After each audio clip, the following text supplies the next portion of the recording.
ပြန်လန်းကိုအလွမ်းနေနဲ့ကျူနေတော့မီ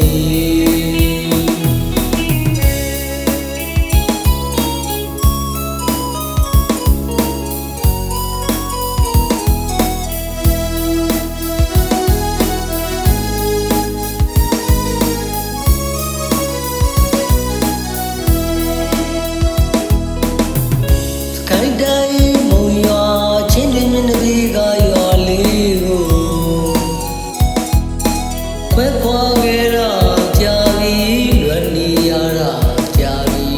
ဘဝကြီးကမပြေလို့စီလို့ဝေးမြေချတိုင်းတစ်ပါးရမှာ